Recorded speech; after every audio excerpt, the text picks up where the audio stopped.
You ever seen someone laugh at the wrong person at the worst possible moment? The soda can popped open with a sharp hiss that cut clean through the low hum of the lobby, and before anyone could question it, the cold splash followed, arcing through the air in a careless, glittering spray that landed across Naomi Carter's hair and shoulders, dark fabric instantly soaking, droplets sliding down in slow, deliberate lines. For half a second, everything held still, like the building itself had taken a breath it wasn't ready to release. Then the laughter came, light at first, then louder, bouncing off marble floors and glass walls polished so perfectly they reflected the scene twice, once in reality and once in silence. Naomi didn't move right away, didn't gasp, didn't react the way they expected.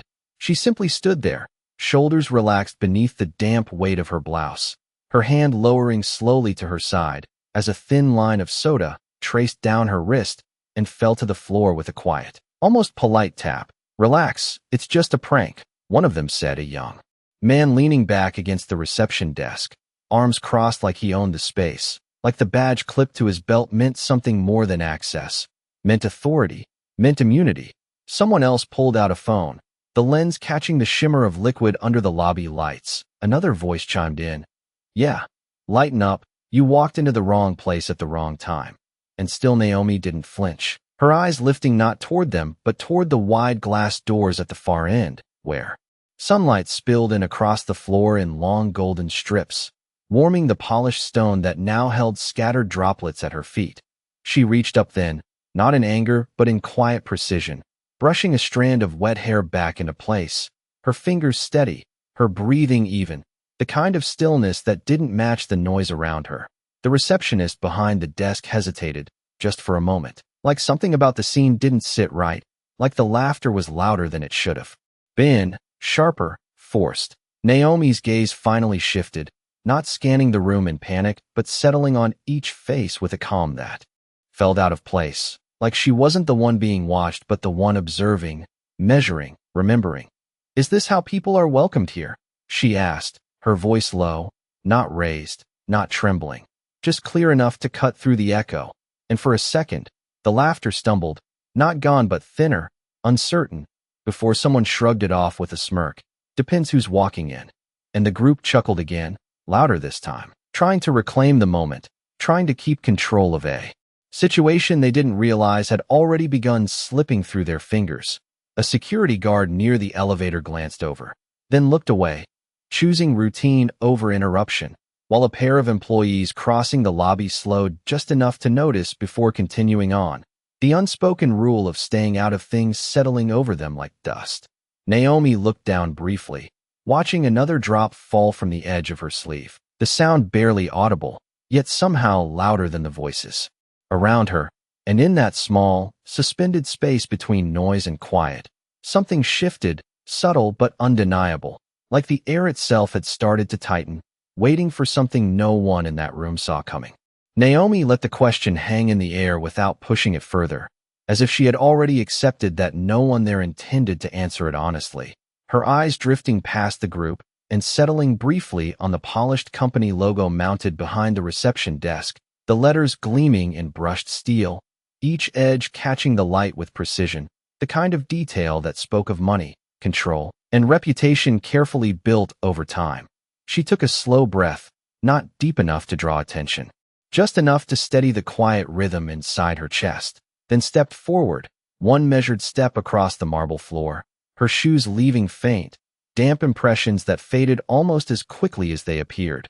The group shifted slightly, not out of respect but curiosity, like they were waiting to see if she would snap, if she would raise her voice, if she would give them something louder to laugh at. But Naomi offered none of that. Her posture straight, her shoulders relaxed, her hands calm at her sides, carrying a composure that did not match the way she looked, soaked and out of place in a space that clearly expected a different kind of presence. "I was told to check in here," she said, her voice even, each word deliberate, not defensive, not apologetic, just stated, as if the fact itself should have been enough. The receptionist hesitated again, fingers hovering above the keyboard, eyes flicking between Naomi and the group behind her, caught between protocol and pressure. "Do you have an appointment?" she asked, the tone softer now.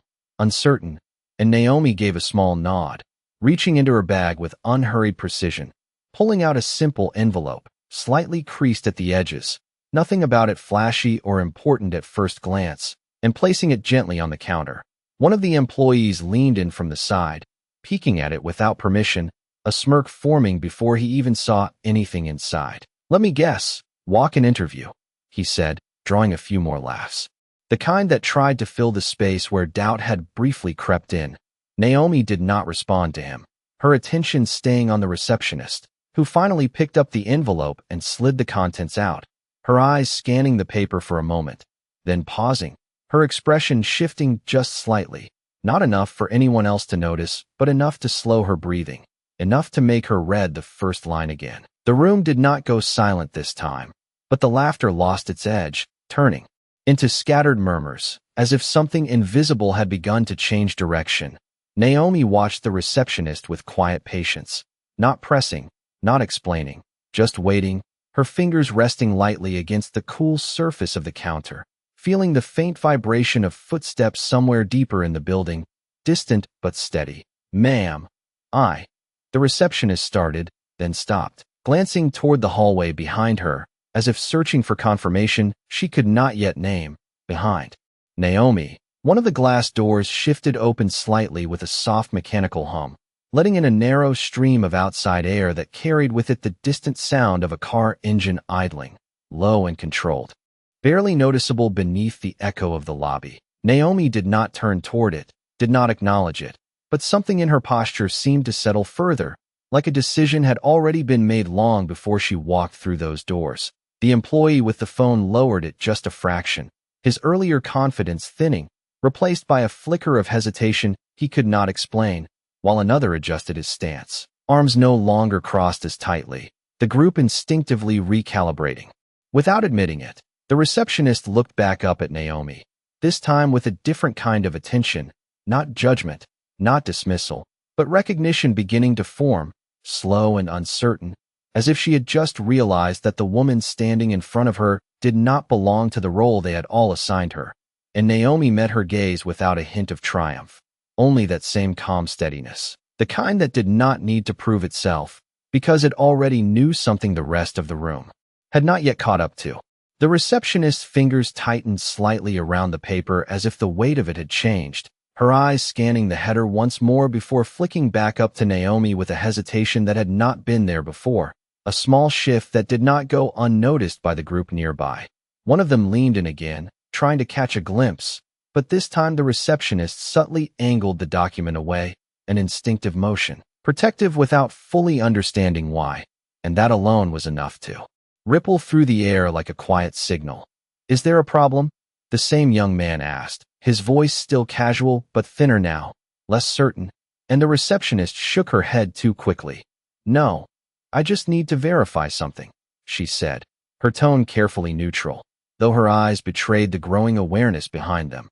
Naomi remained still, her damp sleeve clinging lightly to her wrist as the last drops fell and disappeared into the polished floor, her gaze calm, unhurried, as if time itself had slowed around her while the rest of the room tried to keep pace. Behind the desk, the receptionist turned slightly toward her monitor, typing in a name, pausing, then typing again, slower this time, double-checking each letter as though a mistake might change the meaning of what she was seeing. And when the screen responded, her shoulders stiffened almost imperceptibly. She did not speak right away, but her posture changed, straighter now, more attentive, the kind of posture reserved for someone who mattered. The employees noticed it too, not consciously at first, but enough to make the laughter fade into scattered silence, one by one their expressions shifting from amusement to confusion, then to something quieter, something closer to caution. "You said you have an appointment?" the receptionist asked again, her voice softer, respectful now in a way that felt out of sync with everything that had happened moments before, and Naomi gave a small nod. "Yes," she said, nothing more, no explanation, no elaboration, just the truth offered without decoration. The young man with the phone lowered it completely this time, his thumb hovering over the screen as if unsure whether to keep recording or pretend he never had, while another employee adjusted his collar, suddenly aware of how the scene might look from a different angle. The security guard near the elevator shifted his weight, glancing over again, this time holding the look a fraction longer, sensing the change without fully understanding it. Outside, beyond the glass doors, the low hum of the idling engine cut off, leaving behind a brief, noticeable quiet that seemed to echo into the lobby, subtle but distinct, like a door closing somewhere far away. Naomi's eyes flickered toward the entrance for just a moment, not turning her head, just acknowledging the shift in sound, then returning to the receptionist, her expression unchanged, composed, steady. The receptionist swallowed lightly, then reached for the phone on her desk, hesitating before pressing a button, her voice dropping into a more formal tone as she spoke. "Yes, I have someone here for," she paused, glancing down at the paper again, then finishing the sentence with care, each word placed deliberately, "for a scheduled executive review," and the phrase seemed to land heavier than anything said before, not loud, not dramatic, but weighted with implication. The group behind Naomi fell completely silent now, the earlier confidence dissolving into something unspoken, their eyes moving between her and the desk, trying to reconcile what they had just heard with what they thought they understood, and finding no easy answer. Naomi did not react to the shift, did not acknowledge the silence or the tension tightening around it. She simply stood there, grounded, present, her calm no longer just a contrast to the room but a quiet center it was beginning to orbit, and in that stillness, something undeniable took shape, not yet revealed, not yet spoken, but already changing the way every person in that lobby saw the woman they had so easily dismissed only moments before. The receptionist ended the call with a careful tap, her fingers lingering on the receiver for a fraction longer than necessary, as if confirming the reality of what she had just said. Then she looked up at Naomi again, this time with unmistakable awareness, not complete understanding yet, but enough to shift everything. "They will be right down," she said, her voice measured, respectful, and the word choice alone carried weight. They, not security, not management, something higher, something that did not normally come down to the lobby. Naomi gave a slight nod, acknowledging it without surprise, her posture unchanged, her presence steady in a way that made the polished space around her feel less controlled than it had moments before. Behind her, the group of employees exchanged glances, small, quick, uncertain, the kind of looks that asked questions without words. Their earlier confidence now replaced by a tightening silence that pressed against them from all sides. The young man, who had spoken the most, cleared his throat lightly, attempting to recover the tone he had lost. "So what? Some kind of audit," he said, forcing a half-smile that did not quite land, but no one laughed this time. The sound did not come, and that absence felt louder than anything before. Another employee shifted his weight, stepping back just enough to create space between himself and the scene, as if distance might separate him from what was unfolding, while the one who had been recording quietly slipped his phone into his pocket, his expression carefully neutral now, eyes avoiding Naomi entirely.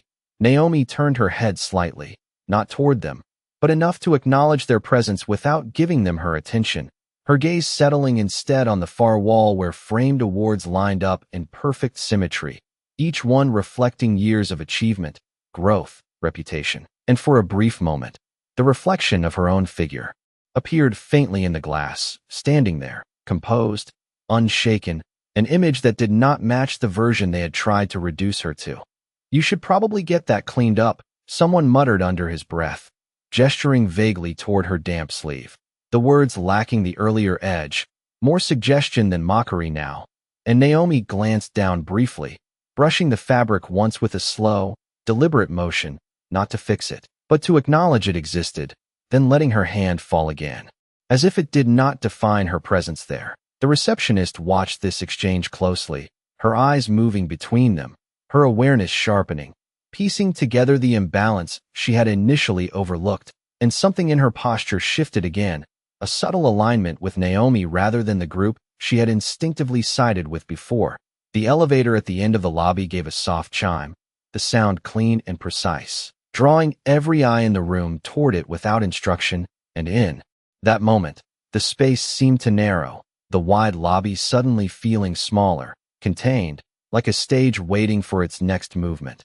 The doors remained closed for a second longer than expected, then slid open with a smooth mechanical whisper, revealing a quiet hallway beyond, empty at first glance, but carrying a presence that was about to enter. Naomi did not turn fully, did not step forward. She simply stood where she was, grounded, her attention steady, as if she had already anticipated what was coming. While behind her, the employees straightened almost instinctively, adjusting their posture, their expressions tightening into something more formal, more cautious, the shift automatic, driven by an awareness they could not ignore. The receptionist lowered her gaze briefly, then lifted it again, standing a little straighter behind the desk, her earlier uncertainty replaced by a quiet readiness. And the air itself seemed to hold, suspended between what had just happened and what was about to be revealed, the tension no longer chaotic but focused, drawn toward the open elevator doors where the next presence would step into a scene that had already begun to change without them realizing it. From the open elevator, footsteps emerged before the figure did, measured and unhurried, the kind of pace that did not need to rush because it controlled time rather than chased it. And when he finally stepped into view, the shift in the room was immediate, not loud, not announced, but absolute. Daniel Whitmore moved forward with a quiet authority that seemed to reshape the air around him, his tailored suit catching the light in clean, sharp lines, his gaze already scanning the space with a precision that missed nothing. And as his eyes swept across the lobby, they paused, just for a fraction of a second, not on the employees, not on the receptionist, but on Naomi. The pause was subtle, almost invisible to anyone not watching closely, but it was enough to register recognition, enough to break the rhythm of everything that had been happening before. Behind Naomi, the employees straightened instantly, their earlier posture dissolving into something rigid, controlled, their expressions shifting into practiced professionalism, the kind that comes too late when it matters most. "Sir," the receptionist said, her voice steady but quieter than before, as if the presence in front of her demanded a different tone, and Daniel gave a slight nod without looking away from Naomi, his attention anchored, his focus narrowing in a way that made the rest of the room feel secondary. Naomi did not step forward, did not call out. She simply stood where she was, meeting his gaze with the same calm she had carried from the moment she walked in, her damp sleeve no longer drawing attention, her presence no longer something that could be dismissed. Daniel's expression did not change dramatically. There was no visible shock, no outward reaction, just a tightening at the corner of his eyes, a subtle shift that suggested understanding arriving all at once. "What happened here?" he asked, his voice low, controlled, but carrying across the lobby with a clarity that silenced even the smallest movement. No one answered immediately, the question hanging in the air heavier than any sound that had come before. The employees glancing at each other, searching for a version of events that no longer felt safe to speak. The young man who had led the laughter opened his mouth slightly, then closed it again, the confidence he had worn earlier now completely gone, replaced by a hesitation that bordered on fear. The receptionist looked toward Naomi briefly, then back at Daniel, unsure whether to speak or remain silent, caught between what she had seen and what she now understood. Naomi remained still, her breathing even, her eyes steady on Daniel, not accusing, not pleading, simply present, as if she did not need to explain anything because the truth was already visible. Daniel took one step forward, then another, closing the distance between them with quiet certainty, his shoes barely making a sound against the marble, and as he moved, the space behind him seemed to tighten, the employees instinctively stepping back, creating room without being told. He stopped just a few feet from Naomi, his gaze lowering briefly to the faint marks of dried soda along her sleeve, then lifting back to her face, the silence stretching just long enough to make every person in the room aware of it. No one spoke, no one moved. The lobby holding its breath in a way that felt deliberate now, focused, as if everything had led to this exact moment. And in that stillness, something undeniable settled into place, not yet spoken, not yet revealed in full, but already carrying the weight of a truth that would change everything that had come before. The silence did not break right away. It deepened, stretching across the polished floor and up the glass walls, settling into the space between them like something alive, and Daniel did not rush to fill it. He let it sit, let it press against everyone in the room until it became impossible to ignore. His eyes moved once more over Naomi's shoulder, not in anger, not yet, but with a quiet assessment that felt heavier than any raised voice, taking in the group behind her, their stiff posture, their lowered gazes, the absence of laughter that had once filled the same air only minutes ago. Naomi exhaled slowly, barely noticeable, her shoulders rising and falling with a controlled rhythm, her calm unchanged, but there was something softer in her eyes now, not weakness, not relief, just recognition that the moment had arrived exactly as it was meant to. Daniel reached up then, not abruptly, not dramatically, just a simple motion as he removed his jacket, the fabric sliding cleanly from his shoulders, and without a word, he stepped closer and placed it gently around Naomi's shoulders, covering the damp fabric, the gesture quiet but deliberate, the kind that did not need explanation because it carried meaning on its own. A ripple moved through the room, subtle but undeniable, the employees shifting again, their expressions tightening as they tried to understand what they were seeing, what it meant, how quickly the situation had turned into something they no longer controlled. Naomi's hands lifted slightly to hold the edges of the jacket, the warmth settling over her like a contrast to the chill that had clung to her skin, and she looked at Daniel for a brief second, a glance that held history, understanding, and something unspoken that no one else in the room could fully grasp. Daniel's voice came again, lower this time, but sharper. "I asked a question," he said, not raising his tone, yet the words carried more weight than before, and this time the silence cracked. "It was just a joke, sir," the young man said quickly, stepping forward half a pace before stopping himself, his voice tight, controlled in a way that revealed how much effort it took to keep it steady.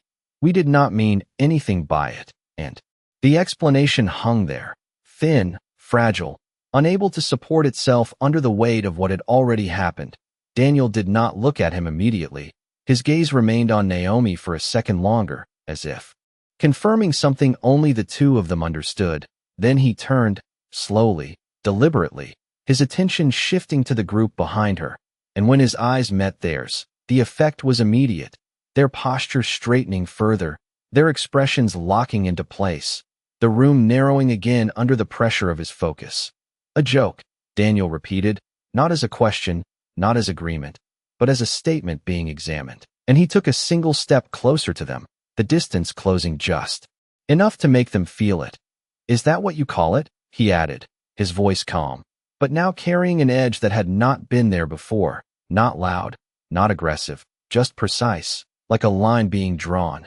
No one answered, the earlier voice gone, replaced by a collective stillness that felt heavier with each passing second, and Naomi remained where she was, slightly behind him now, her presence no longer the center of attention in the same way, but still the anchor of everything that had led to this moment. Daniel's gaze moved across each face, one by one, not rushing, not skipping, as if memorizing them, and the weight of that attention made it impossible for any of them to look away for long, their eyes dropping, shifting, avoiding, the confidence they once carried completely dissolved. The lobby felt different now, no longer a place of casual movement and background noise, but a space defined by this single moment, this quiet confrontation that did not need volume to hold power. Naomi adjusted the jacket slightly around her shoulders, the fabric settling into place, her posture still composed, her expression unchanged, and in the reflection of the glass wall behind them, the scene appeared again, but altered, no longer a woman standing alone, but a presence that could not be dismissed, standing at the center of a truth that was about to be spoken, a truth that would not need explanation because it would rewrite everything they thought they understood about who she was. The word lingered in the air, thin and insufficient, and Daniel did not respond to it immediately. He let it exist for what it was, something fragile trying to stand in a space that no longer supported it. And then his gaze shifted, not sharply, not with anger, but with a clarity that made the room feel smaller, more defined. He looked back at Naomi for a brief second, the kind of glance that carried more meaning than any explanation, then returned his attention to the group, his posture unchanged, his presence steady, and when he spoke again, His voice did not rise. It settled, deeper, firmer. A joke requires everyone to be laughing, he said, each word measured, deliberate. I do not see that here, and the silence that followed was immediate, complete, as if the room itself had agreed with him before anyone else could. The young man who had spoken earlier shifted again, his hands now uncertain at his sides. Sir, we did not know, he started, but the sentence faded before it could form, because the truth in it no longer mattered, not in the way he thought it would. Daniel's eyes held on him for a moment, not harsh, not aggressive, but unwavering, the kind of attention that did not allow escape. And then he turned slightly, enough to include everyone in the room, the receptionist, the security guard, the employees who had stepped back, the ones who had looked away, all of them now part of a moment they could not step out of.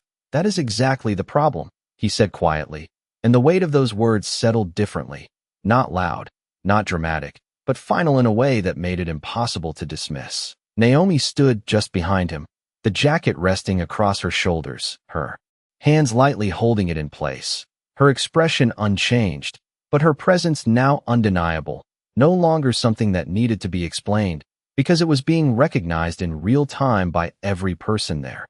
Daniel took a slow breath, then stepped to the side, not away from her, but slightly forward, positioning himself where both she and the group could see him clearly. And for a moment, he did not speak. He simply looked at them, allowing the silence to stretch again, allowing it to do what words could not.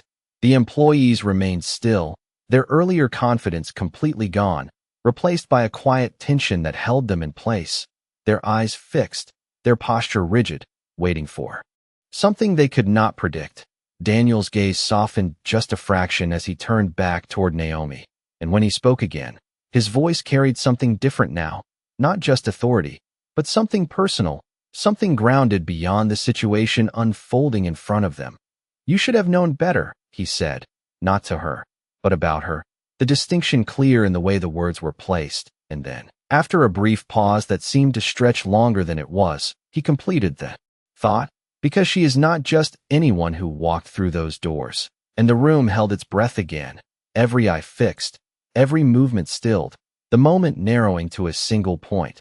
Daniel's hand lifted slightly, not pointing, not accusing, just indicating her presence beside him, and his voice, still calm, still controlled, carried the truth that reshaped everything.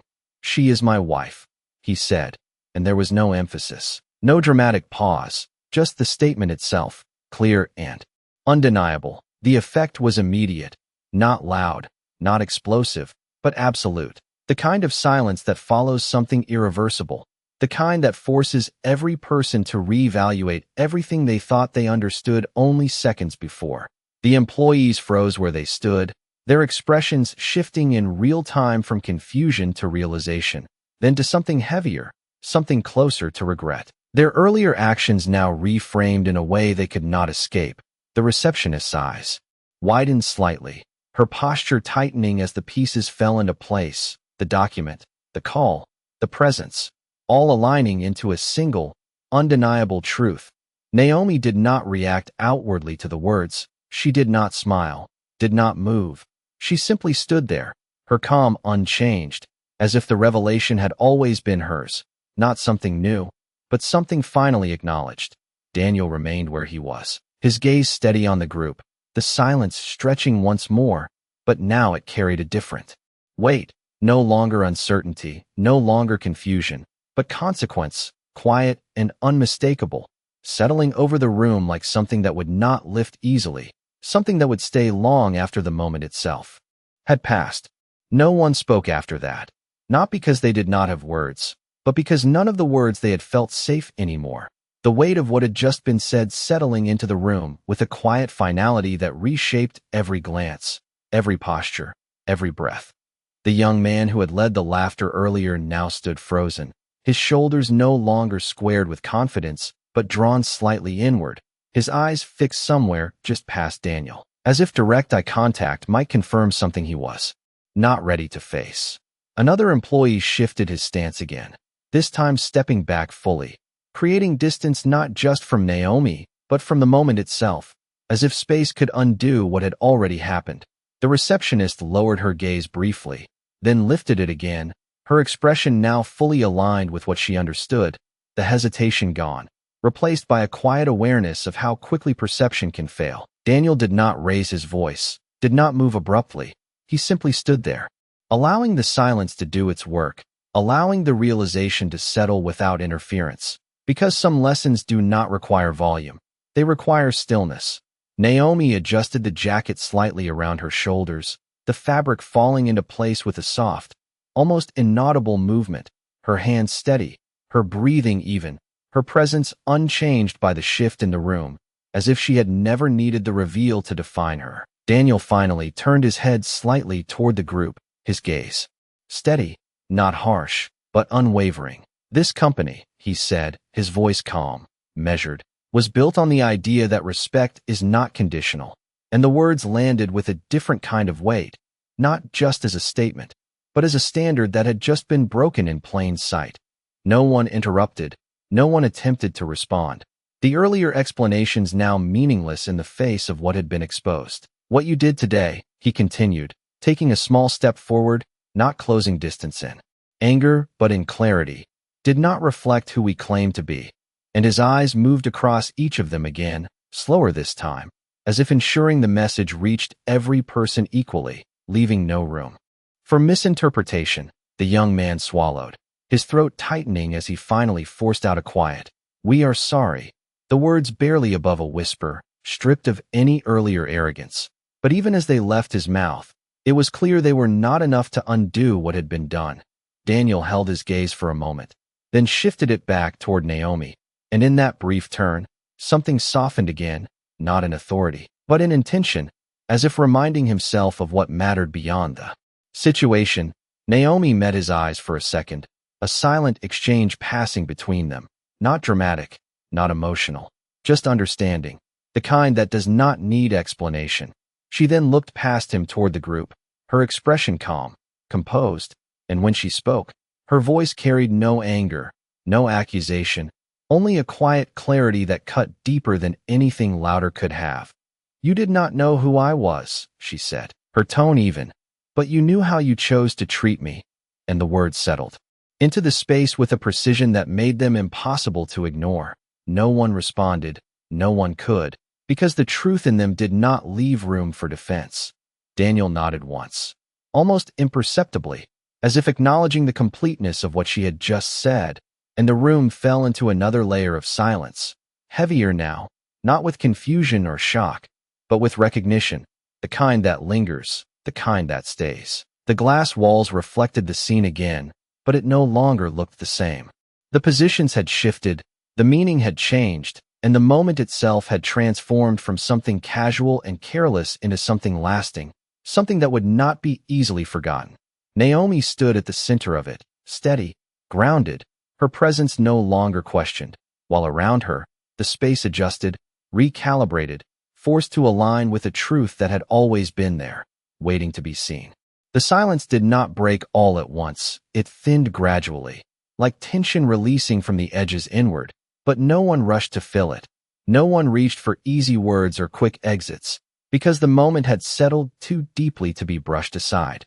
Daniel remained still for a second longer, his presence steady, his gaze no longer searching but resolved, and then he stepped slightly back, not retreating, but allowing space, creating room for something else to exist beyond confrontation.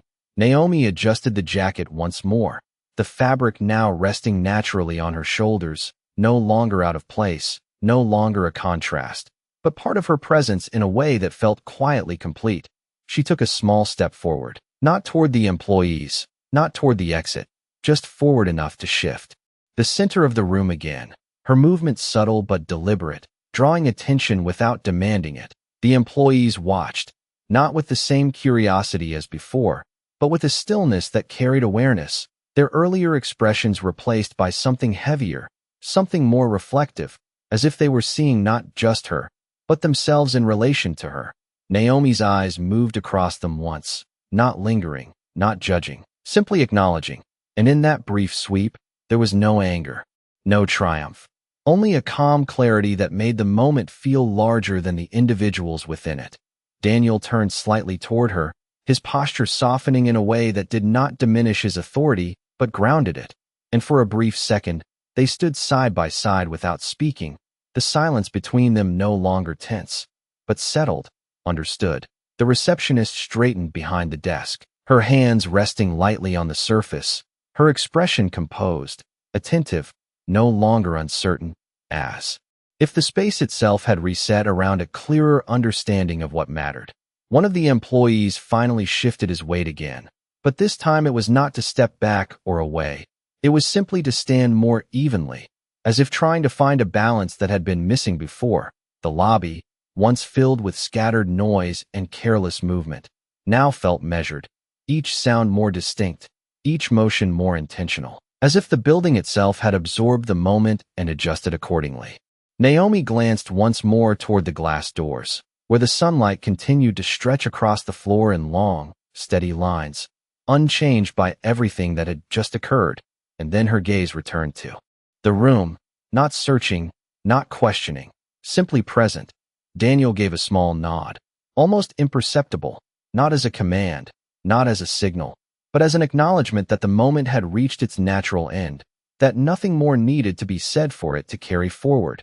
No one moved immediately, no one spoke, but something had shifted in a way that did not require confirmation. The kind of shift that remains long after the scene itself has passed. Naomi turned slightly, the jacket moving with her, the fabric catching the light as she stepped toward the interior of the building. Not hurried, not hesitant, just steady, her footsteps soft against the marble, leaving no visible trace, yet altering the space all the same. Daniel followed a step behind, not leading, not overshadowing, simply present, aligned, and together they moved past the reception desk, past the employees who now stood in quiet recognition, past the place where the moment had begun, carrying with them a silence that no longer felt heavy, but clear, resolved. And as the elevator doors opened once more, their reflection appeared briefly in the glass, two figures moving forward without looking back, leaving behind a room that had not returned to what it was before, because some moments do not end. They settle, they remain, they become part of the way things are seen from that point on, and in the quiet that followed, the only sound left was the faint echo of footsteps fading upward, replaced by a stillness that spoke louder than anything that had been said.